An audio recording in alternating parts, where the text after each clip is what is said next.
Welcome friends to another r/NuclearRevenge video. Today we've got some great stories, and our first story of the day is how I ruined my girlfriend's sister's Wordle streak. This has to be the pettiest thing I have ever done, but I had a really good reason for it, and that's the point of writing this I guess, so here goes. My girlfriend and I are super competitive. It's one of the reasons why I was attracted to her the first time we met. I was new in town, fresh out of college, settling into a new job, and my friends from work had convinced me to try out this bar that hosted trivia nights because they knew how much of a trivia head I am. Decided to go with them one Friday evening, and I met the love of my life. After battling it out in trivia for an hour, I was leading the team for my work and she was with a couple of her girlfriends out to celebrate a promotion. Her sister had been a part of the team, but I didn't really notice any of them after my girlfriend got the correct answer to how many pints of blood are in the average human body. After we started dating, we called this story about how we met the 9 pint, because the answer to that question was 9 pints, but she'd been drinking. We were all drinking way too much for 7 p.m. on a Wednesday anyway, and when she answered, she said pins. Waited 2 seconds and then shouted, "I forgot the T." Everyone laughed about it and I couldn't take my eyes off her. So, long story short, I used her outburst as an entry for an equally wacky pickup line after her team won, and she liked my face well enough that she wanted to see what was in my head. Her words, not mine. So she agreed to get some burgers with me that night. Now, this revenge story isn't about my girlfriend, it's about her sister. I just needed to explain how we met and a little about our relationship dynamics so you can understand why things went down the way they did. I'm a competitive person, and so is my girlfriend. But her sister takes it to new levels. She is downright vicious and toxic.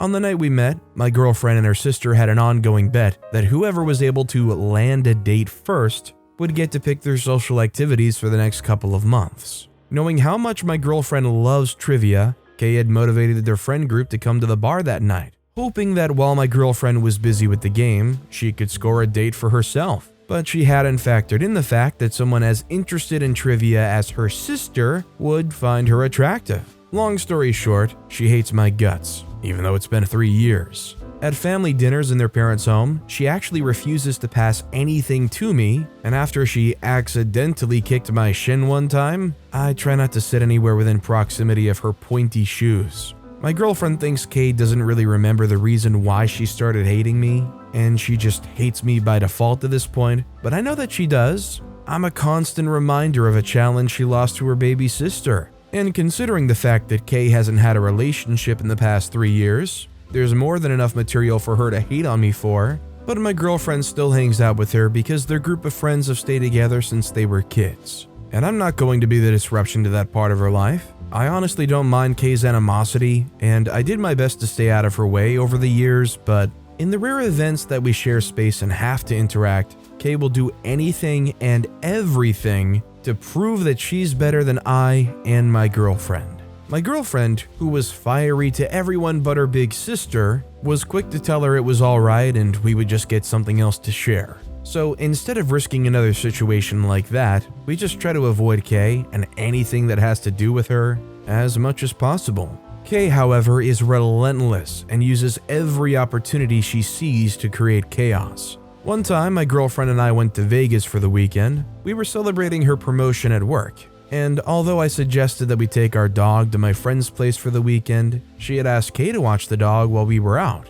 As you can imagine, I wasn't comfortable with this idea for many reasons. Kay, in our apartment alone with our dog. It just gets worse. But I didn't want to upset my girlfriend, and I told her it was cool. But if our dog developed any health issues, I would call the cops and report Kay. She laughed, thinking I was being dramatic, but I was serious. Our weekend was fun, but it was over pretty quickly, and as we were heading back home, I remember thinking that I'd not been worried about the dog or the apartment while we were away, but as soon as we entered town, my nerves were on high ends. My girlfriend thought it was funny that I was so worried, but I was so confident that Kay would have been up to no good, and I was right. She had been bored and had taken all the frames that held pictures of me and my girlfriend and moved them from the living room to our bedroom, then replaced them with pictures of my girlfriend and their family. Like that wasn't bad enough, she had taken our dog to get a trim and styling,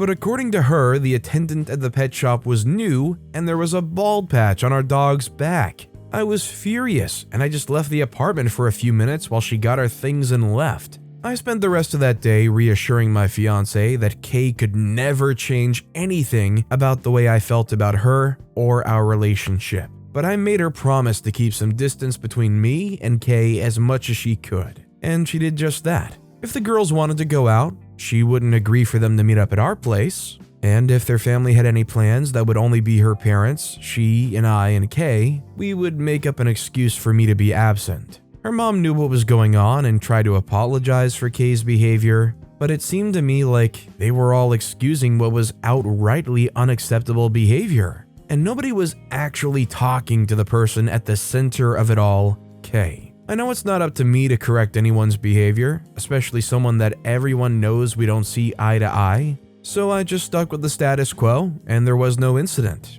Except the random, "Oh, I forgot you were joining us. I didn't get XYZ for you." Then, 3 months ago, I proposed to my girlfriend.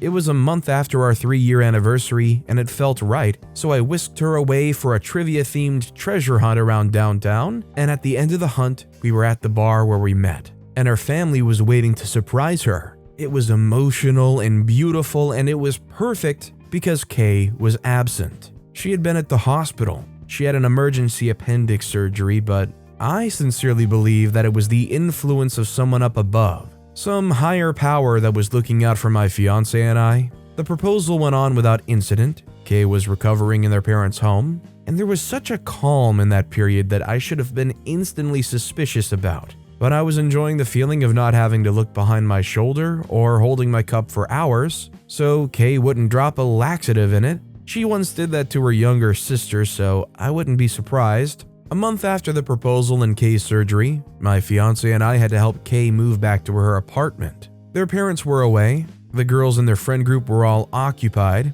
and they didn't want Kay to strain herself. And I was definitely not going to let my fiance help her out alone because she would end up doing all the work herself. So I helped Kay pack all the stuff she had brought over to her parents' place while recovering, and we moved them to her apartment. When everything was sorted, Kay was very insistent on treating us to lunch, which was odd, but I didn't want to create a scene, so I agreed. She chose a restaurant that was close to my fiance and I's apartment, and after we ate, she said she needed a nap really quickly because her pain meds were wearing her out. It made sense, and she'd been relatively normal all day, so there was no reason to question it. Not until 2 hours later, when I asked myself why I ever thought it would be a good idea to think of Kay as a real person. Kay slept in the guest room where my fiance kept most of her collectibles from competitions and stuff like that, and when Kay woke up, she thought to play a prank on her sister by taking a collection of coasters from all the places where my fiance had won a trivia game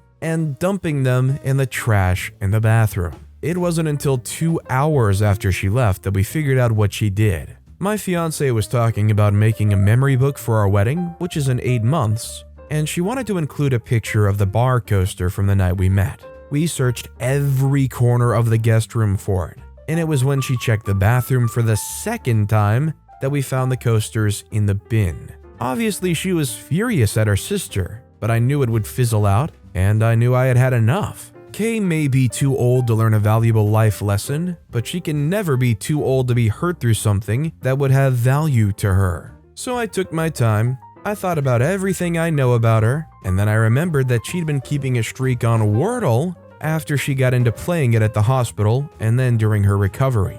She and some people she found online were in this chart contest/bet thing, and whoever got to a day 100 streak first would get about $1,000 or so. Kay, being the competition monster that she is, was eager about both the money and the chance to prove that she was better than someone, and she kept the streak religiously. Every day at 8 p.m. when she wouldn't be distracted, she played the game. My fiance had told me that on more than one occasion, Kay had combed the internet in search of the word for the day when she couldn't crack the answer. It was the perfect plan as far as I'm concerned. It was something she worked hard at, held value for her, and it would be horrible if she lost. At a time when it would really hit her deep. It was easy to bait her into a conversation about Wordle a few weeks after she trashed my fiance's coasters. All I had to do was tell her I'd heard about an ongoing bet about Wordle in town, and I was thinking of taking it seriously. Ever dismissing, she said, "I'm not sure you have the brains for it. There's only 2 of us on day 94, it's a lot of catching up." But the only thing I needed to play catch up was between her and the consequences of her actions. She needed to feel at least 1% of the mental stress and pain she had put us through. My fiance knew Kay's phone password, and most of her other passwords because Kay was crappy at remembering stuff like that. So I told her about the plan to ruin Kay's streak, and she was fully on board. She could get back at her sister and make her a loser, so it was perfect. On day 98, my fiance called her sister and told her I had a friend coming over who would really like to meet her. Kay was quick to accept, surely thinking that it would be an opportunity to say some unflattering things about me or my fiance. I met with one of my friends from the gym and told him I was trying to teach Kay a lesson. He was down for it, and his role was simple: be as charming as humanly possible so she would be distracted. On day 99 of her streak, Kay came to our apartment, we had dinner at 6 p.m., and at 7, my friend who'd been laying it on thick told Kay that he would like for them to share a glass of wine on the balcony and watch the sunset. She was quick to agree, and from where we'd been watching them in the kitchen, my fiance and I exchanged a look. As soon as he slid the balcony door behind them, my fiance unlocked Kay's phone. We quickly opened the Wordle site and signed her out of the game, so if she even remembered to play it later on, it wouldn't be recorded as a streak. The whole thing took us about a minute, and by the time the sun had fully set and Kay was back inside the apartment with my friend, it was like nothing happened. 8 p.m. came and went, but Kay was too absorbed in my friend to even notice. And by 10 p.m., my gym friend was ready to leave. He later told me that although she was obviously self-absorbed and insensitive, he was still willing to date her after the whole drama was over, so he'd gotten her number. But that's not something I want to get into right now. Kay left our place about 30 minutes later, eager to get home and hear from her new man. And she was pleased to remind my fiancé that he was taller than me and had more muscles than I could carry, but I couldn't be fazed. In less than an hour, the whole thing would have been worth it. At about 11:50 that night, Kay called my fiancé and was having a panic attack because she had forgotten to play Wordle and she could lose her streak. Oh yeah, we'd cleared it out of her browsing history too, so she couldn't find it. My wonderful, ever calm fiancé reassured her sister and sent her the link, urging her to open it with a different browser in case there was a problem on her phone. Kay was super grateful and hung up. 15 minutes later, Kay was firing up their family group chat with, "It's gone, my streak is gone," messages and calling my fiancé repeatedly. So, what did we do? My fiancé and I spent the evening cuddling with some wine and are now fully and evenly furred dog. The win was in 2 ways. We'd made her lose an important game, and if things worked out with her and my gym friend, even briefly, we wouldn't have to deal with her for a good while. We ruined Kay's Wordle streak last week, and I haven't seen her since then. Life is good. Admittedly, to somebody that's competitive like this, losing your streak, especially at the very last day, in a major competition like that, I can only imagine that this was completely crushing to them. If somebody had treated you bad for years, would it make you sleep easy at night knowing you costed them thousands of dollars? Or do you feel like it would be hard to have a good conscience about doing something like that? Let me know in the comments down below. And by the way, if you're enjoying these stories, make sure to hit those like and subscribe buttons down below so you never miss any of my daily videos. Our next story is revenge against my party pooper boyfriend. This was how I got back at my boyfriend for leaving me to myself at a party dominated by his colleagues and friends. My boyfriend is generally a sweet guy, but everything changes as soon as we have company. He's very outgoing and likes to have fun and enjoy himself, and sadly, sometimes this means him acting like I don't exist when we go out for functions. I complained twice, but he never did anything about it until I got back at him. This happened 2 years ago, almost a year after my boyfriend and I started to live together. We decided to live together after 3 months of dating exclusively, and while it may seem too early for some people, we were totally fine with it. Excited even. Well, we were in love and it seemed like the perfect time to do it, so we went for it. At the time, we didn't have a lot of issues, save for the minor issues a couple has to deal with after moving in together, and one reoccurring issue. My boyfriend is very extroverted, and it was very annoying. Don't get me wrong, I always knew he was an extrovert, and I loved him for it.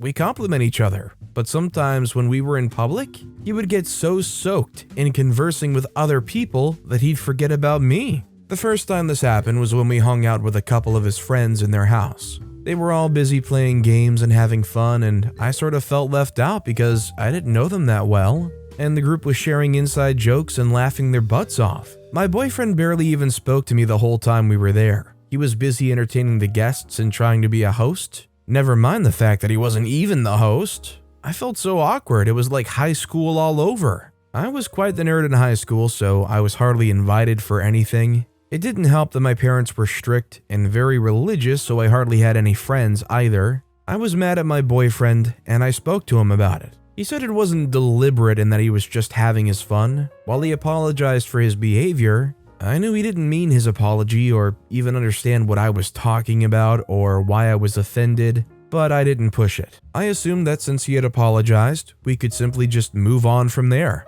The second time my boyfriend completely ignored me was when we went for his parents' marriage anniversary. I'd only met his dad twice and his mom thrice, so we didn't have a very close relationship yet. He has a large family, so his aunts, cousins, and uncles were present. They all know each other and everyone was laughing, talking, and catching up while I was just there, feeling and looking like the odd one. My boyfriend ignored me all throughout that party. Many of his childhood friends and coworkers were at that party, and he was more interested in chatting with them, getting noticed, and just generally being his usual Mr. Entertainment self. His mom must have noticed how lonely I was because she randomly checked up on me, asked if I was doing okay, and encouraged me to mingle with other people at the party. It was hard to do that though. I'm naturally introverted and I'm not one to start conversations with people I don't know. Sometimes I envied how my boyfriend would just get along with people. I did not have that going on for me, and it took a lot of time and effort to get comfortable with people.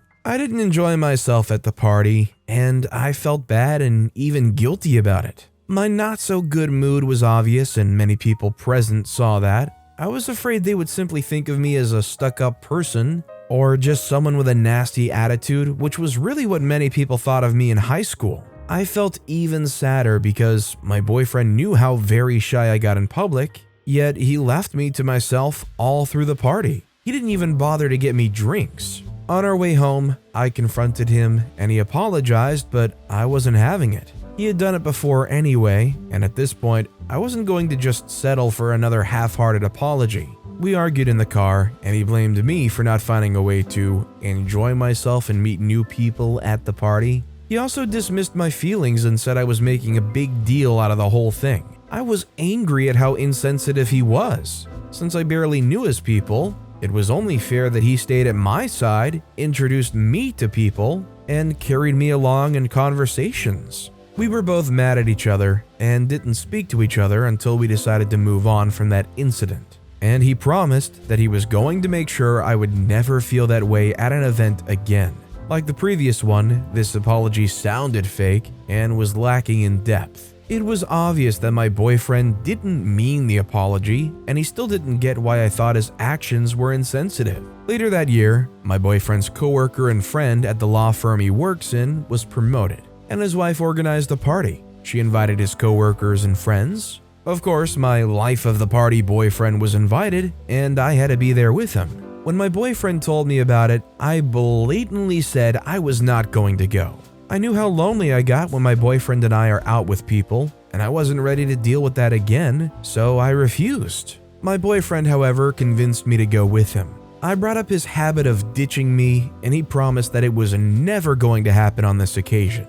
I trusted him, so I agreed to go with him. That was a big mistake on my part. I should have insisted and stayed home, but he was so convincing and I agreed. I'd forgotten that convincing people was literally what my boyfriend did for a living, and he was very good at it. That evening, my boyfriend drove us to the party's venue, and just as we got there, he saw one of his friends from law school. He almost jumped out of the car happily. It was like a puppy that just saw its owner. It would have been cute to me if I didn't immediately realize that I was going to get ignored all night again. My boyfriend gave me the car keys and left me to park the car properly. For 30 minutes, he was talking on and on with his friend from law school. I just stood by the car in my gorgeous dress and heels, staring into space. They were so engrossed in their conversation that my boyfriend didn't even bother to make a proper introduction until his friend pointed at me and asked, "Is that your woman?" He then said yes and brought his friend close to the car where I was still standing and introduced us. I was already pissed because I knew how the night was going to go. He would see his friends, they would all laugh and talk, and he would forget that he even came with someone. The party had barely started and he'd already abandoned me to chat with his old pal anyway. As soon as we got into the hall, he turned to me and apologetically said, "Sorry babe, I see someone I want to talk to," and disappeared. That was how our evening went. He would randomly walk up to me, ask if I was doing okay, and leave again. I knew he was just doing that so he could tell me that he at least checked up on me if I bring up his disappearance later. I felt he was manipulative, and I spent my evening at the party planning my revenge, wondering what I could do to make him feel just as I was feeling. The celebrant's wife caught me watching my boyfriend, laughing and drinking from afar, and tapped me lightly on the arm. "He's such a funny guy, you're lucky," she said. I rolled my eyes and said, "It would be nice if he was more attentive." She sighed and sat on the chair just before me. "Have you spoken to him about this?" The concern in my voice made it clear that she very well understood what I was talking about. "Yes, I have. He promises to change each time, but we go out again and he acts like I'm not even there." She chuckled lightly and stopped a waiter who was just passing. She picked 2 glasses and handed me one, but I declined. I'd already had 3 glasses and that was more than enough for one evening. Too much alcohol was certainly not good for my system, especially when I'm in a foul mood. I told her that and she giggled about not wanting alcohol, especially when I'm already upset. She said, "Honey, I've been married for 10 years and if there's one thing I've learned, men don't listen when you talk. You have to let your actions speak for you." She patted me on the arm and walked away. I had planned to get back at him, but I became even more gingered to do it. I was determined to let my actions speak for me. On our way home, I didn't say anything about what had happened. I was quiet all through the ride, and my boyfriend asked if I was alright at intervals. I said I was okay at each time, and we continued our journey back home in silence. I was in my boss's office some weeks after that night when I overheard my boss on the phone. He was telling his wife about some tickets she got and expressing displeasure about not being able to go to the concert. My boss and I have a good relationship, and we spoke quite often, so I asked him what it was about.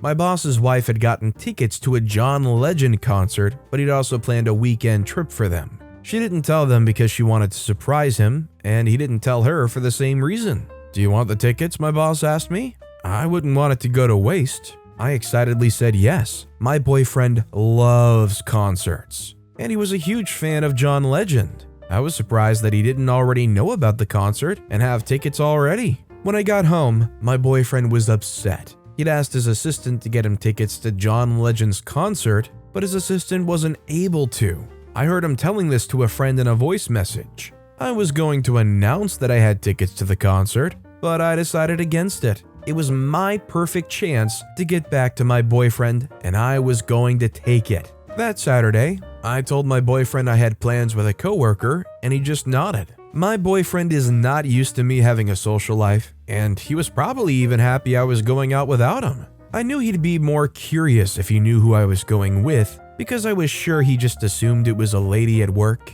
I was going to the concert with one of my coworkers, whom my boyfriend heavily disliked. When we first started dating, my boyfriend would say that the guy liked me and he felt we were too close. I knew it would crush him to find out I went to a John Legend concert with this guy, but I didn't care. My boyfriend was taking a nap when the coworker came to pick me up, and we went to the concert together. Just as we were going in, I started to feel very bad about not taking my boyfriend. I knew he would have killed to be at the concert. I'd planned to rub it in his face that I had tickets to John Legend's concert, but chose not to take him before, but I changed my mind.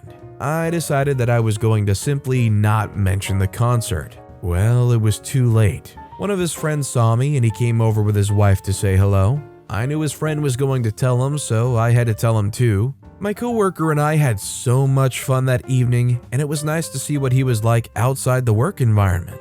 When he took me back to our apartment, my boyfriend was just outside. To this day, I don't know if he'd been going out to get something or if he was waiting for me because his friend told him he saw me and a guy at the concert. The two men said a cold, impersonal hello to each other, and my coworker drove off. My boyfriend was silent all through the elevator ride up to our apartment.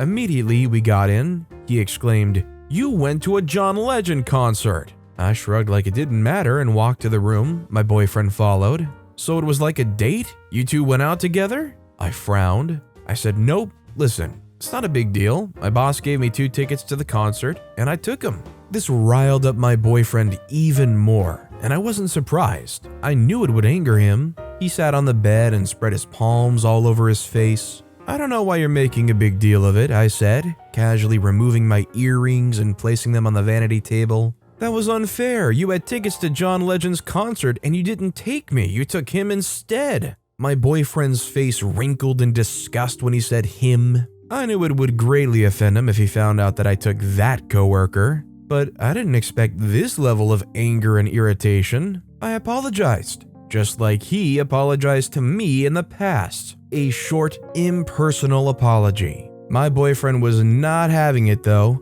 "I don't think you know what you've just done," he said and left the room. I left him to himself, and he didn't speak to me until the next day when he wanted to know why I did it. I told him why I did it and explained that I felt just as hurt when he ignored how I felt at parties. He apologized this time and I did too. He made me promise though that I would never deliberately hurt him like that again. We hugged it out, and now we have better ways of expressing our dissatisfaction. Do I regret what I did? Nope. Most times this kind of thing is like a communication issue, but it's pretty clear that OP multiple times expressed their dissatisfaction and were just flat out temporarily placated and just ignored. I just wonder if the boyfriend ever truly will get over the fact that OP took that hated coworker to one of their favorite artists. And our final story of the day is revenge against my awful new boss. I know for a fact that many of us can relate to working in crappy environments. Sometimes our bosses and even colleagues can be complete jerks, and being stuck in the same workplace as them is not always the most fun experience. I went through something similar with my boss, and after a little while of taking all his crap in silence, I finally snapped, and I'm going to give you the entire story. I'm a 24-year-old female, and I graduated from community college with a degree in literature. Like a true nerd, I've worked at the library from the moment I was old enough to get a job, and it was actually the best thing in the world. It goes without saying that I'm an avid reader with an unhealthy obsession for fictional men and situations, and although it did earn me a few snide remarks here and there, I always had my nose buried too deep in a book to actually notice anything or anyone. Once college was over, I continued to work at the library until an acquaintance from high school that I ran into let me know about a job opening for editors in the publishing firm she worked at. I applied for the job and edited a few manuscripts as a little test, since I had no prior experience, but was recommended by a staff member before I was finally accepted. Working at a publishing firm as an editor was a lot of fun in the beginning. I got to do what I loved for a living, to read and make necessary corrections to stories, taking them from their raw form until they're all ready to be published. I was a natural at it, and my turnover rate was also really incredible and fast. While I worked at the firm, I made a few other friends, and we ended up getting very close. One of them was also an editor, but in a different sector of the firm, while others were staff writers. We were soon inseparable and had lunch together all the time and shared our lives with each other. I also made other friends in my workplace, and it was nice because they didn't judge me for preferring the fictional world to the real one, because they were all the same. I finally found my own people and a job that I actually liked. Life was great. Things started to shift from the normal that we all knew at the firm when the leadership of the firm changed hands. The former boss was a lovely woman in her 60s that acted like a mother hen to everyone. She was super kind, compassionate, and understanding, and she ran the firm really well. Not that I knew much about running a firm well, but she did a good job by my standards. while still managing to be firm enough that no one took her niceness for granted or insulted her efforts. She also gave smaller authors a chance for their works to be published and hosted signing events for these authors as well. Everyone loved her, and we were all sad when she decided to retire. The new head of the firm was introduced during the send-off party that we hosted for our retiring boss, and the first thing we noticed was that he was much younger than the old boss. Initially, no one had any idea who he was, or how he even came to be the new head of the firm, but we still respected him either way. My first observation was that he was mostly quiet and kept to himself. It wasn't like we at the office needed to be told what to do, but he barely left his office until closing hours. It was obvious that he was trying to figure out how the firm could generally run by itself before he would add his input, but we also did try to make him feel as included as possible. We ran things by him before taking the final decisions, and he would just smile and agree with whatever we said. After a couple of weeks, the new boss, we'll call him Chad, held a meeting with the entire firm. And the first thing he let us know was that he hated how our former boss ran the firm, and that he was here to make sure there was some kind of order. It was a weird switch up from the nice-ish, quiet man that had been watching us for the last month. He also called us lousy and lazy and said that the younger women in the office dressed like hooars, among many other things that I wouldn't like to recall. In essence, he insulted basically everyone and made us feel like whatever we'd been doing was utter rubbish. It made most of us feel terrible about ourselves, but what could we do? He was our boss after all. It seemed like the new order was basically to overwork us to death, because he made everyone do double the work that they'd been doing before in half the time. I was suddenly editing 2 times the number of books that I was doing before, and had to skip my lunch break and stay in later than usual just to be able to catch up. Quickly, I went from loving my job to absolutely detesting the very act of waking up in the morning just because of my work. I had manuscripts piled on my desk every morning, and they didn't reduce, whether or not I finished the day's work. Now, I'm not a very extroverted person unless I'm around my friends, which means that I usually ignore things that I'm uncomfortable with until it gets to the point that neither I nor the people around me can ignore it anymore, and then someone else speaks up about it. I never confronted situations myself, but in this case, I was livid at the inhumane amount of work that we were being given. A few older workers at work had been laid off because they couldn't keep up with the new boss's work rate. One of them had even ended up in the hospital because of a lack of rest and an increase in stress levels. He basically fired her when she called to take a sick leave. This man was cruel and we couldn't do anything about it. That was until I decided to finally stand up to him. If I'm being honest, it was more anger than anything else, because I normally never would have even had the courage to stand up to a waitress who got my order wrong and talk less about my boss in the workplace. It was a Friday afternoon, and I was just finished with all the work I had during the week. About 2 weeks prior, I had applied for a half day that day and was told that it would only be granted if I finished all of my work by the time I had to leave. I was done an hour before the time I had to leave and was busy cleaning my desk when my boss walked in with a pile of files lined up on his arm and dropped them on my table. Without waiting to listen to anything I had to say, he walked back to his office and shut it behind him. I got really mad and went in behind him to express just how upset I was at the way he overworked us. The entire head office heard my outburst and everywhere was eerily silent as I gave my boss the piece of my mind. I can't recall everything I said to him, but I did speak of the way things were run in the office and how we all hated it. In the way of a true narcissist, he began to let me know how hard it was to run a company full of incompetent people, and that he was trying his best to make sure we earned more money than other publishing firms around. I tried to ask whether our health wasn't important to him, but he didn't care much for what I had to say. I tried to bring up some other things, but I was defeated as he only ended up dismissing me for the day. I was so anxious for the entire weekend that I could barely even sleep. It felt like the end for me, and my friends from work even may seem so with how often they called to check up on me.